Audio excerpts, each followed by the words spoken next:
where the coronavirus can run riot all over the body. Excerpt from the 730th Contact Report from the 6th of January, 2020. Conversation between Billy and Pata. Translation by Vibke Walder. On 23rd of May, 2020. It would probably be even more important now that you say and explain something more precise about the coronavirus, in which case then you should please explain it in a form that is understandable even for laypersons. Unfortunately, such technical terms are something like double Dutch for us medically uneducated persons. Interesting. But concerning your request for an explanation in relation to the coronavirus, which we have been researching since February last year since its first phases and about which we have gained certain cognitions, I will make an effort to explain some things without using technical terms.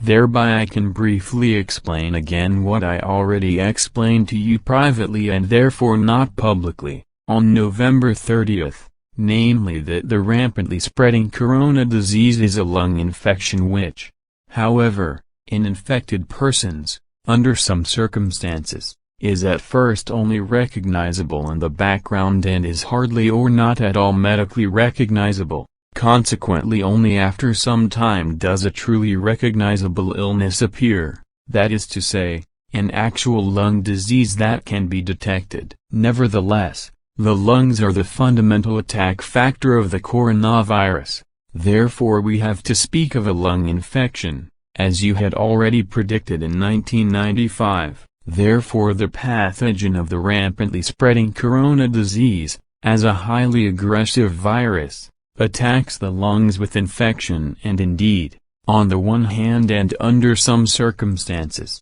only very weakly and therefore hardly or not at all detectably. Consequently the terrestrial medical practitioners can hardly or not at all detect a lung infection, or only in the case of an effectively stronger infection. On the one hand, this is because they have no knowledge of any kind regarding this due to their still insufficient medical cognizance and, on the other hand, they do not have the necessary instruments to detect it.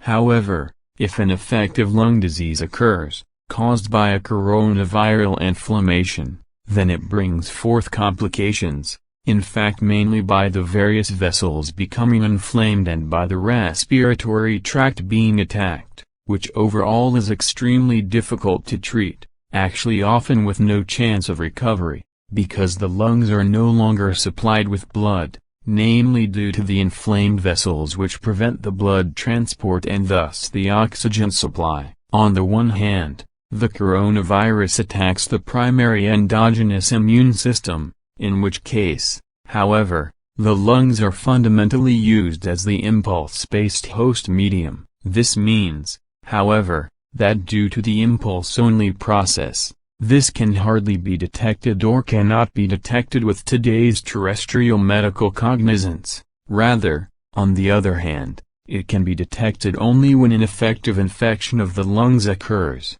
This is a fact that is still completely unknown to the entire field of terrestrial medical science. From the host medium, that is to say, from the lungs, the virus encroaches on the vessels of all organs and begins its actual work of destruction in the form that it calls forth disturbances in the micro-region of the organ's circulation, in fact, independent of the inflammation of the lungs. Consequently, life-threatening damage is caused, whereby, for example, infarcts of the vessels occur in the intestine and brain, as well as heart trouble, heart failure and pulmonary embolisms and so forth, which can ultimately lead to death. The secondary immune system also plays an important role in the whole process, which, however, is not decisively considered by terrestrial medical science in a kind or form, and consequently it is not as effective in an illness,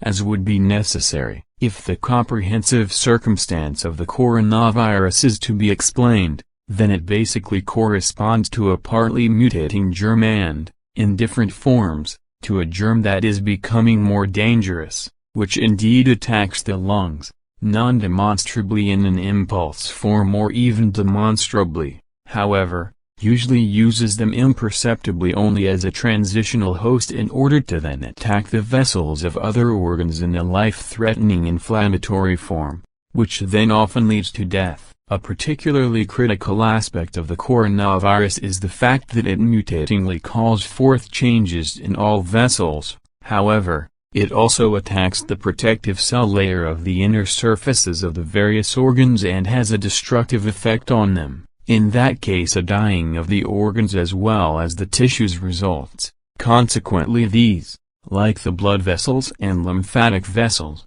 become inoperative and thus inevitably cell death is caused. Therefore, in the last phase it is not a lung disease as such, rather a disease affecting the entire organ system, that is to say, a life-threatening inflammation of all or many of the vessels of the organs. In this respect, only individual organs can be affected first, but then all organs can be affected very quickly, which means that in one case, individual or several organs can fail, and in a serious case, even all of them can fail practically simultaneously. Therefore, for example, in a human being, an acute intestinal failure and a lung failure can already lead to death, or a failure of the kidneys, liver, spleen, the brain or the stomach, but also a failure of the pancreas. Cardiovascular problems are also to be mentioned, which lead to sudden heart failure,